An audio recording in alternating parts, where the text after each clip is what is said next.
For the past 3 years, the team at Ubisoft Quebec has embarked on their own epic voyage, creating the world of Assassin's Creed Odyssey. As their journey nears its end, we sat down with members of the development team to discuss recreating the classical settings of ancient Greece, engaging in all-out army warfare, arming players with a First Civilization artifact, and for the first time in the series, putting player choice at the forefront of Assassin's Creed. Odyssey is the second step in the transformation of Assassin's Creed into a full-blown RPG. So the big themes of Assassin's Creed Odyssey are the big themes of Assassin's Creed, the franchise. Freedom versus order, that first civilization, that mystery of where we came from. Since we're the oldest Assassin's Creed has ever been in time period, we're able to really explore those, and I think it'll be a super exciting experience for players. Choice was absolutely one of the first things that we started thinking about and we wanted in the game. Not just in the dialogue system, obviously, but within the structure of the game. Especially being able to choose your character. So this is what's going to feel really, really different for players this year. So there is a base storyline that is consistent, that there are a lot of big choices in it, but there's also these small stories that you don't know where they're going to lead. And sometimes it leads in romance, sometimes it leads in a bloodbath, and so whatever. So and sometimes in a charming relationship with a new friend. The things you make decisions about within quests are going to have an impact later on. You were mine, and Kira took you from me. Greece is about conversations. We wanted to leverage that as a way to interact with history. So if I'm interacting with a historical character, I want to be able to ask questions. I want to be able to know who he is. What brings you to Thelos? We cannot have a conversation with Socrates and make players feel that they are reliving history without choice. Am I gonna save this guy? Am I gonna let him die? So asking myself questions as a player that are very deep and that could impact the choices, yes, at the end. What exactly is justice? I think it's interesting to build relationships that are not just stopping at a quest. That sense of interest, like that sense of seduction, that sense of playfulness with it as well. Very poetic for someone covered in blood. I like it. It's not everybody that can be seduced in the game, but there are occasions where you will meet people that, when the little heart appears, it's like, oh, I don't know, that dude or that girl, what am I going to do? So I also found this. But we also have friendships that gets built over time in the game. Two sides of the same coin. Since Assassin's Creed Odyssey takes place during the Peloponnesian War, you better believe you're going to get to partake in massive battles between hundreds of Athenian and Spartan soldiers. We knew we needed to recreate that and to give the player that opportunity to engage in these huge battles with hundreds of soldiers on each side. And you're going to use every ability you have, every ounce of strength and adrenaline that you can muster to face off against these huge battles. And then once you complete them, you're going to get great rewards out of it, as well as changing who owns that area of the world. So it's not just this huge battle, but it's also consequences within the world itself. The special abilities are a way of expanding what abilities have always been, which is a way to more customize your playstyle. For us, we push it even farther because we use the broken Spear of Leonidas as that access to even bigger and better abilities. So the Spear of Leonidas is Leonidas' spear, obviously, but it's also a First Civilization artifact. In the past, you've maybe had the Apple of Eden for a little bit. We give this to you for the entire game, and you upgrade it, you make it better.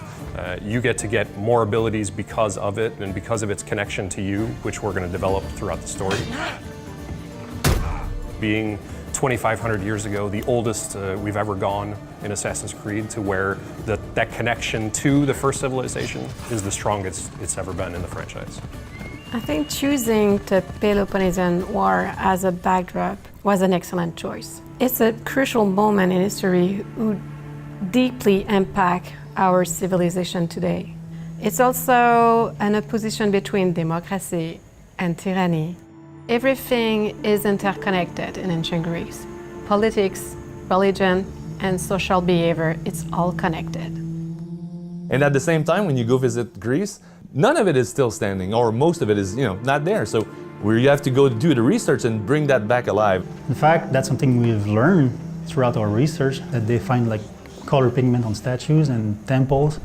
So using that knowledge to our advantage, which was art direction blessing, kind of, because we could add colors on almost all man-made structures. So that's why if you play the game, you'll see there's tons of color on almost everything. We have an expert in the studio with the substance designer, which did an amazing job reproducing all those marbles, gold and trims, mosaic on the floor, fresco on the walls. That truly gives something, I think, I don't know, unexpected about what Antiquity could have looked like that you don't even see in movies because they don't have the time to do it. When you think of Greece, what do you think first? It's probably the blue sky and the blue water. Well, for us, the water was like a main character. We wanted to have like the wave crashing on the shoreline with the volumetric foam also. Like that's probably the first in the Ubisoft game to have a volumetric foam. It's a good thing that foam is so detailed because you'll be making quite a bit of it as you stir things up in Odyssey's naval warfare. We're making the sea really alive by bringing back naval. We have sharks, whales, it's raw, it's up close, you can cleave ships in two, put other ships on fire. It brings that whole dynamic on the sea. Because we wanted the ship to be your home. It is your home base, it's where you meet Barnabas, who's your captain and your good friend. As you add people to the ship, you can recruit people from the world to join your ship and travel with you. I met this character, I helped him, I recruited him. Oh, he's there. Who has that? If you took a snapshot of your boat and showed your crew, I won't have the same crew as you. Nobody here will have the same crew.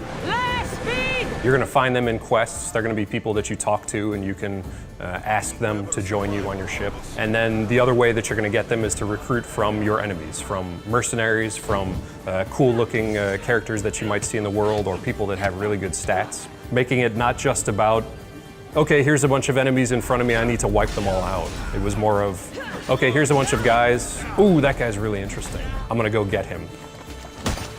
And one of the things that I like the most about what we've done is that we really take a step back and put it in the hands of the player.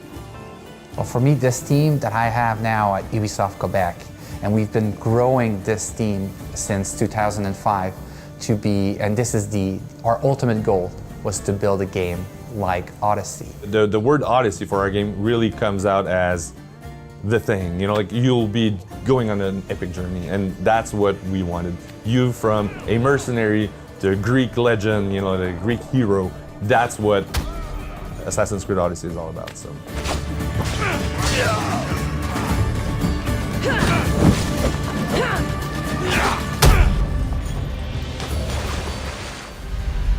Assassin's Creed Odyssey, available October 5th.